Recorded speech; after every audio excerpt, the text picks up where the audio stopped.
Ambazı Erciyes Eka Matya Zazay Çerhap Derneği isti. Zazaların bu ilde 4 tane derneği var. 2 tane derneğimizin başkanı aramızda. Hüsamettin arkadaşımız var. Bir de Zülkü arkadaşımız aramızda. Zamanımız gerçekten kısıtlı olduğu için kendileri sahneye davet etmiyorum. Buradalar, baştan beri buradalar. Hoş gelmişler, sefalar getirmişler. Derneklerimize gidin, üye olun, güç verin, güç katın. Bir de Siverek Dernek Başkanımız burada, hoş gelmişler, şeref vermişler. Diğer bütün gelen misafirlerimiz şeref verdiniz.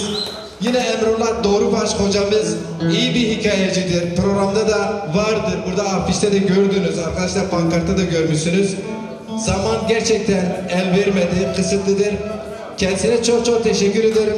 Aramızdadır. Biz şimdi onlarca mesaj geldi Avrupa'dan, oradan, buradan, diğer derneklerden. Ama şunu açık söyleyeyim.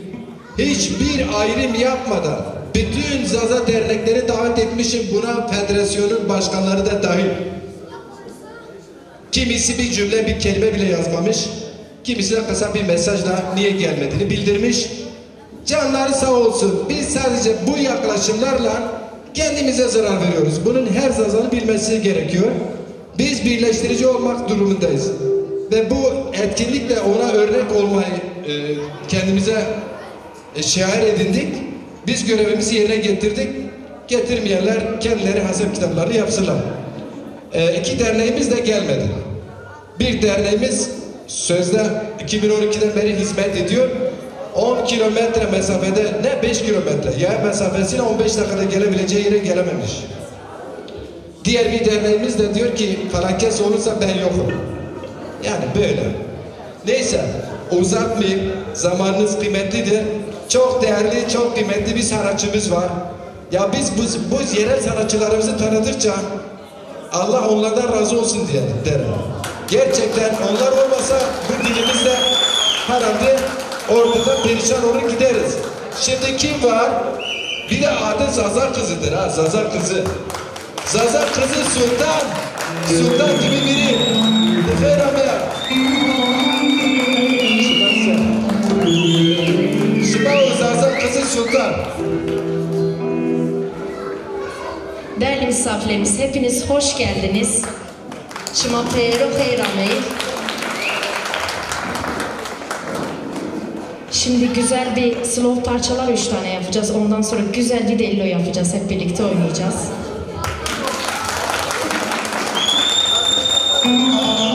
Tekrardan hepiniz hoş geldiniz. Şöyle Maci Ciron'a da güçlü bir alkış gelsin. Dersim'den gelen misafirlerimiz de var. Onlar da başımız gözümüz üstüne gelmişler. Onlara da şöyle güçlü bir alkış alalım. Onları da davet edelim salona.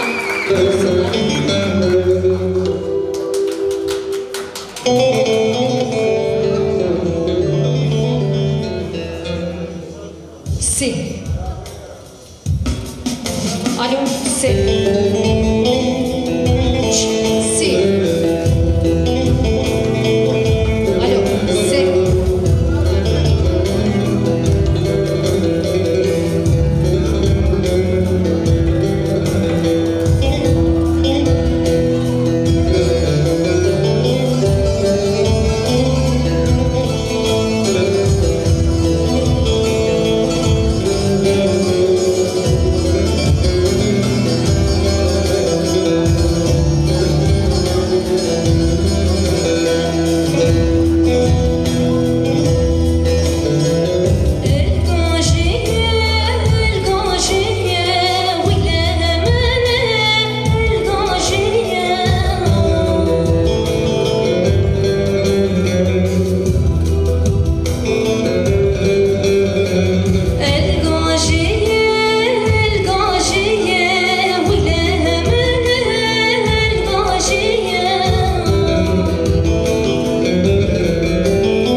alkışlarınız için çok teşekkür ediyorum.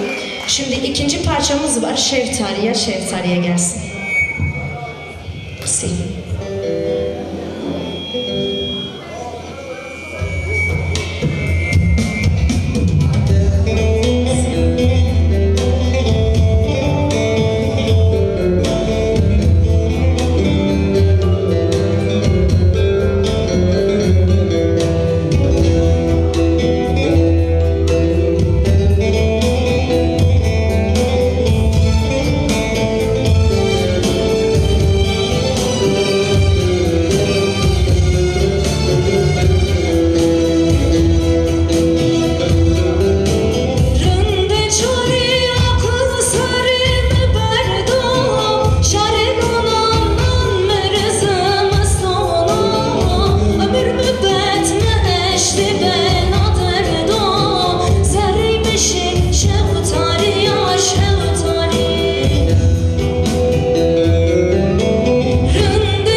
birlikte oynayacağız.